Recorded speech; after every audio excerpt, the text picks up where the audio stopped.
तुम्हारे चेहरे को देखकर, तुम्हारी दाढ़ी को देखकर, तुम्हारे जुब्बे कुब्बे को देखकर, तुम्हारे निजाम हुकूमत को देखकर हम ये नहीं समझ लेंगे कि ये खलीफा आ गया है, ये इस्लाम का बोलबाला आ गया है। सबसे पहले हम टटोल करके देखेंगे कि इसकी सीरत सिद्दीक़ अकबर से मिलती है या नहीं, फारूक आजम से मिलती है या नहीं, उस्मान और अली से मिलती है या नहीं, इसकी तालीमात में मेरे मुस्तफा का इश्क झलकता है या नहीं। अगर नहीं झलकता हम अपनी ठोकर पर उसको रखते हैं, चाहे वो कितनी ऊंची पगड़ी पहनता हो। हाँ, अगर मेरे मुस्तफा का वफादार है तो किसान का बच्चा भी हो तो हमारे सर का ताज। मैं महसूस करता हूं मेरे अजीजों, ये अगर इस्लाम का नाम लेकर के या बदला लेने की बात करके इस तरह की हरकत करते हैं तो आपको अंदाजा है कल अगर उस इलाके में मैं होता या आप भी होते तो भी उड़ गए होते ना, मर गए होते। उन्होंने किसी को नहीं देखा है कि चलने वाला कौन है, क्या है। क्या यही इस्लामी जंगों का निजाम है? क्या ये रसूलुल्लाह सल्लल्लाहु तआला अलैहि वसल्लम की तालीमात का कोई एक हिस्सा है? सुनो, मेरे आका सल्लल्लाहु तआला अलैहि वसल्लम प्रॉपर जंग में भी जब भेजते थे तब भी सहाबा को फरमाते थे, रास्ता चलते हुए कोई बैठा हुआ आदमी हो तो उसकी तरफ तलवार नहीं उठाना।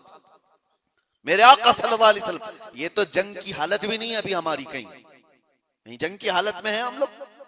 जंग की हालत में नहीं, प्रॉपर जंग जहां हो रही होती वहां के लिए भी मेरे आका फरमाते कि वहां के बूढ़ों के साथ कोई बदतमीजी ना हो, औरतों के साथ लड़ाई ना हो, हामिला औरत है तो उसको छुआ ना जाए, उनको कैदी नहीं बनाया जाए।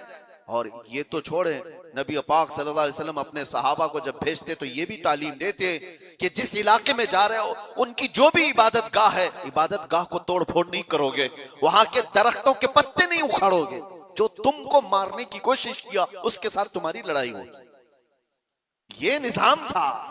और यहां बैठे बैठे किसी को उड़ा देना, इस्लाम से कोई, मेरी इन बातों को कुछ लोगों तक मुझे पता है पहुंचती होंगी और वो शिद्दत पसंदी में कहते हैं कि शायद ये भी यहाँ की मसलहत पसंदी और हिकमत पसंदी के एतबार से बात कर रहे होंगे।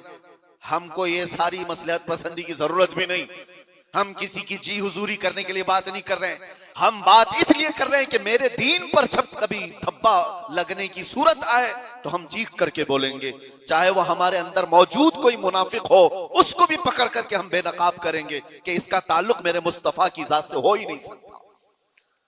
इसलिए हमें बोलना जरूरी है, चाहे वो इस्लामी नाम से कोई मुल्क भी हो, पाकिस्तान, अफगानिस्तान, इराक, शाम, कहीं पर भी पनपने वाले, हम सबसे पहले टटोल करके देखेंगे